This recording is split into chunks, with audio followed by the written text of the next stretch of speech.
Liberty Nation with Tim Donner. Say what?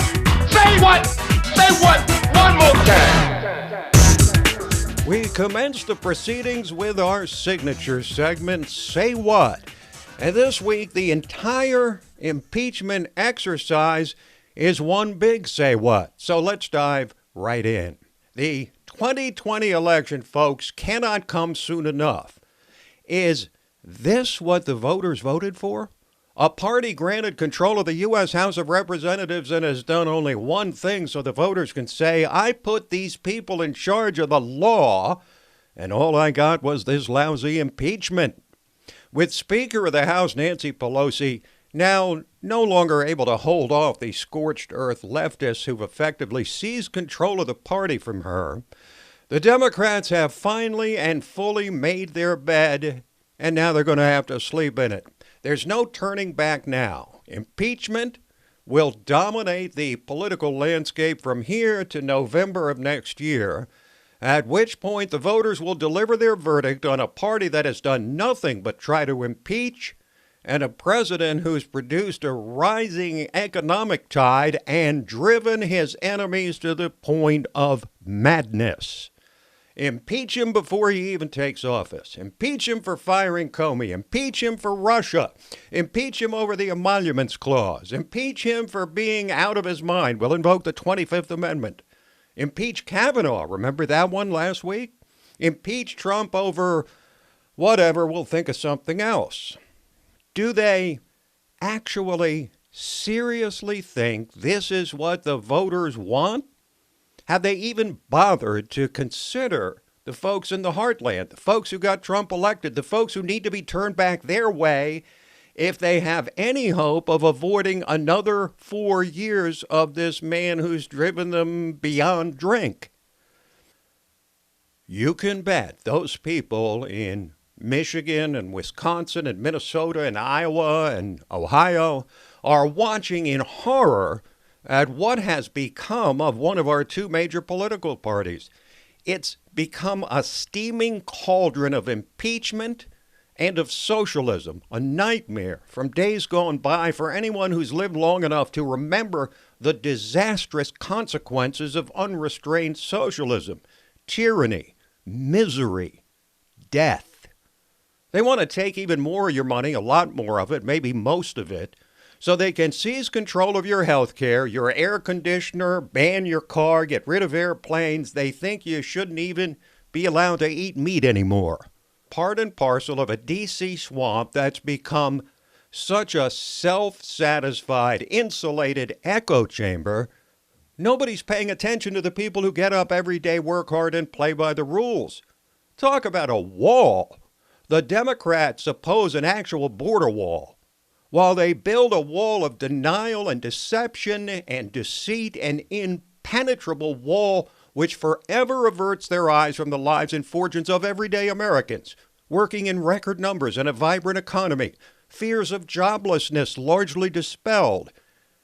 And Americans understand the best welfare program in the world is a job. And now we actually have over 1 million more of those jobs than people to fill them.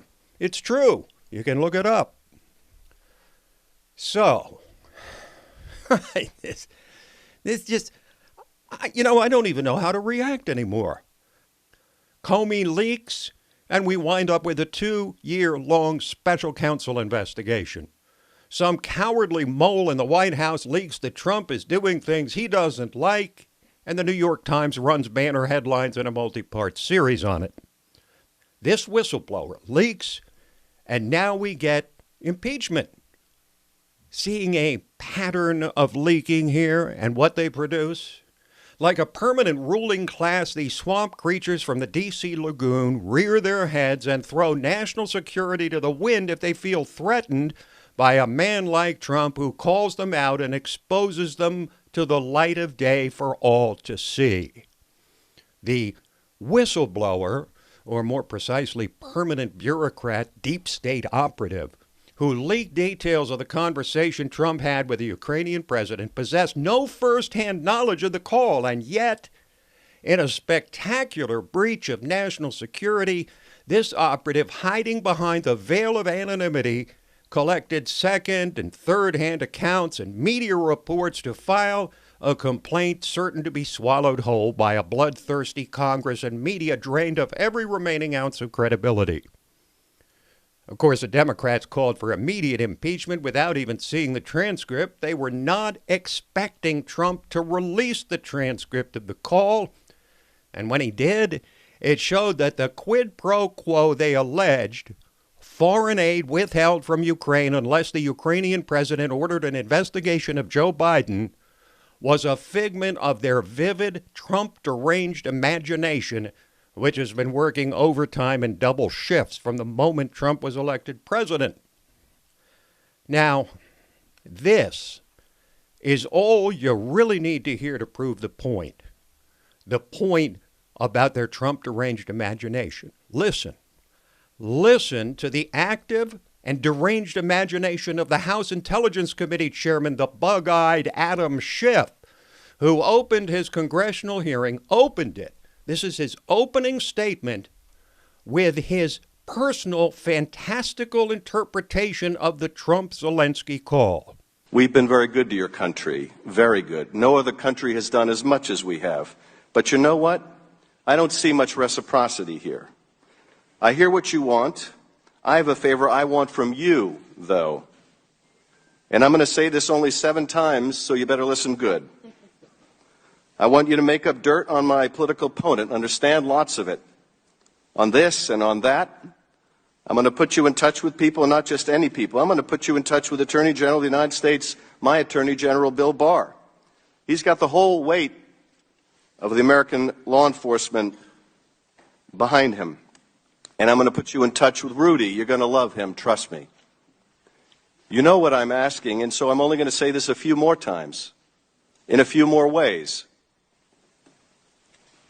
And by the way, don't call me again. I'll call you when you've done what I asked.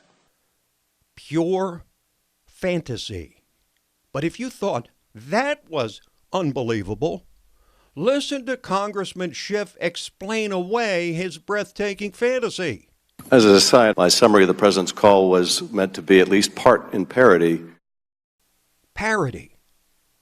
The head of the House Intelligence Committee wants to remove a duly elected president for an illusory high crime or misdemeanor, and he makes his opening argument with parody.